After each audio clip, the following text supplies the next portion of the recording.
रामायण की अमृत धारा में आप सबका स्वागत है। सभी सुनने वाले सज्जनों को जय सिया राम जी।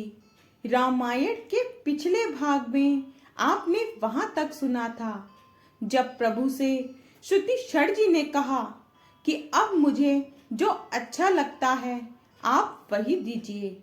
इसके आगे से अरण्यकांड भाग 3।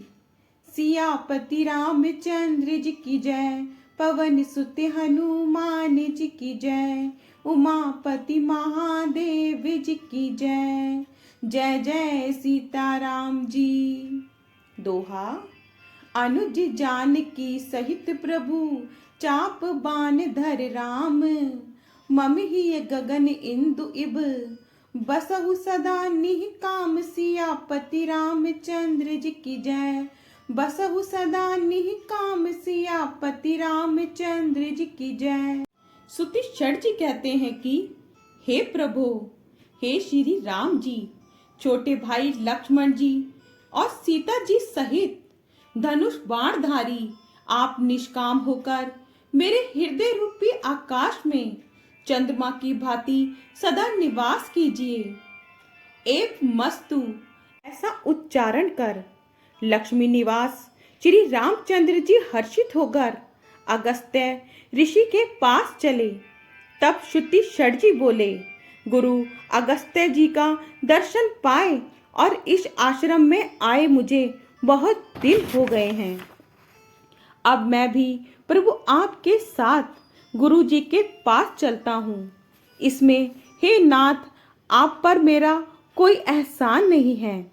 मुनि की चतुरता देखकर कृपा के भंडार श्री राम जी ने उनको साथ ले लिया और दोनों भाई हंसने लगे।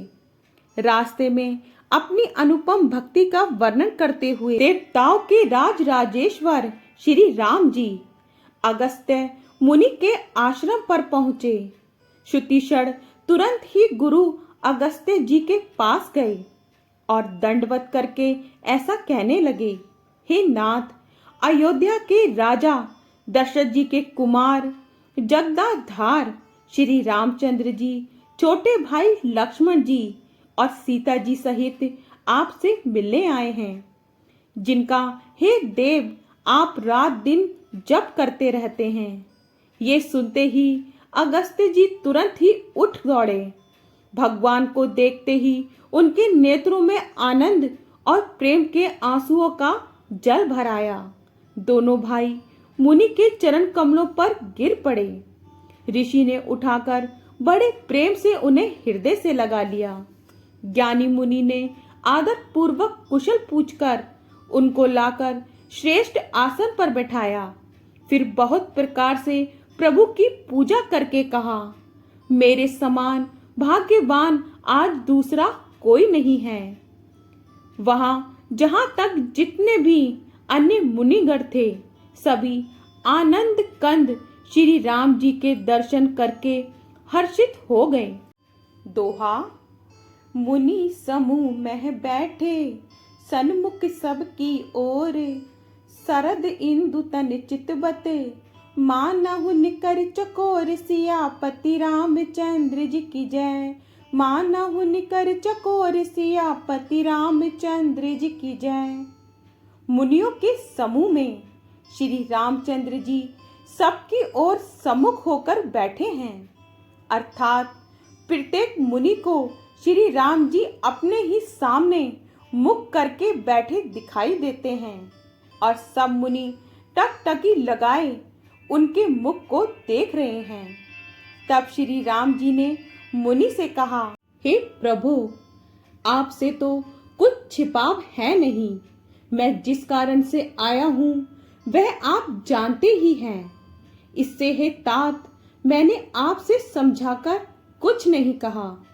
हे प्रभु, अब आप मुझे वही मंत्र दीजिए जिस प्रकार मैं मुनियों के द्रोही राक्षसों को मारूं।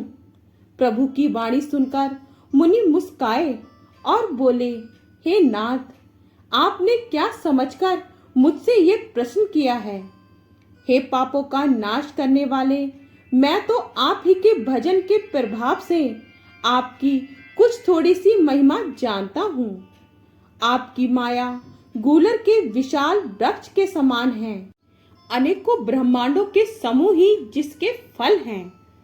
चर और अचर जीव गूलर के फल के भीतर रहने वाले छोटे छोटे जंतुओं के समान उन ब्रह्मांड रूपी फलों के भीतर बसते हैं और वे अपने उस छोटे से जगत के सिवा दूसरा कुछ नहीं जानते। उन फलों का भक्षण करने वाला कठिन और कराल काल है। वह काल भी सदा आपसे भयभीत रहता है। उन्हीं आपने समस्त लोकपालों के स्वामी होकर भी मुझसे मनुष्य की तरह प्रश्न किया। हे कृपा की धाम, मैं तो ये वर मांगता हूँ कि आप श्री सीता जी और छोटे भाई लक्ष्मण जी सहित मेरे हृदय में सदा निवास करें। मुझे भक्ति, वैराग्य, सत्संग और आपके चरण कमलों में अटूट प्रेम प्राप्त हो। आप अखंड और अनंत ब्रह्म हैं, जो अनुभव से ही जानने में आते हैं और जिनका संत जन भजन करते हैं। मैं आपके ऐसे रूप को जानता हूँ और उसका वर्णन भी करता हूँ, तो भी लौट लौट कर मैं सरगुण ब्रह्म में आपके इस सुंदर सब रूप में ही प्रेम मानता हूँ। आप सेवकों को सदा ही बढ़ाई दिया करते हैं। इसी से हे रघुनाथ जी, आपने मुझसे पूछा है। हे प्रभु, एक परम मनोहर और पवित्र स्थान है, उसका नाम पंचवटी है। आप दंड कवन को, जहाँ पंचवटी है, पवित्र कीजिए और श्रेष्ठ मुनि गौतम जी के कठोर श्राप को हर लीजिए।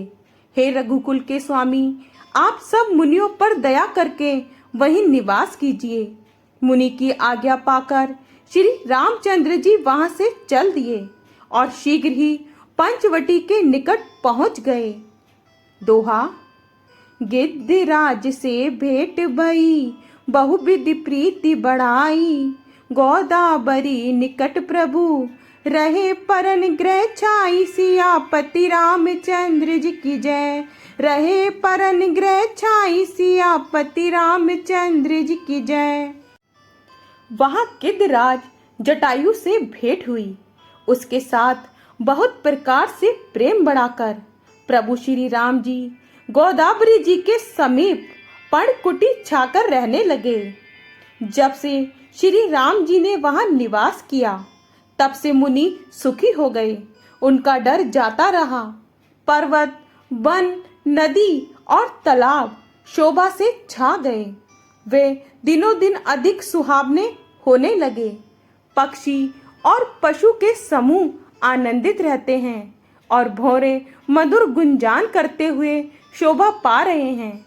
जहाँ प्रत्यक्ष श्री राम जी विराजमान हैं, उस वन का वर्णन सर्पराज शेष जी भी नहीं कर सकते। एक बार प्रभु श्री राम जी सुख से बैठे हुए थे। उसी समय लक्ष्मण जी ने उनसे छल रहित सरल वचन कहे। हे देवता, मनुष्य, मुनि और चराचर के स्वामी, मैं अपने प्रभु की तरह अपना स्वामी समझकर आपसे पूछता हूँ। हे देव, मुझे समझाकर वही कहिए जिससे मैं सब छोड़कर मैं आपकी चरण रज की ही सेवा करूं। ज्ञान, वैराग्य और माया का वर्णन कीजिए और उस भक्ति को कहिए जिसके कारण आप दया करते हैं। आगे का भाग कल। जय सिया राम जी। आपको पसंद आए तो लाइक, शेयर, कमेंट्स कीजिए और हमारे चैनल को सब्सक्राइब कीजिए। जय सिया राम जी।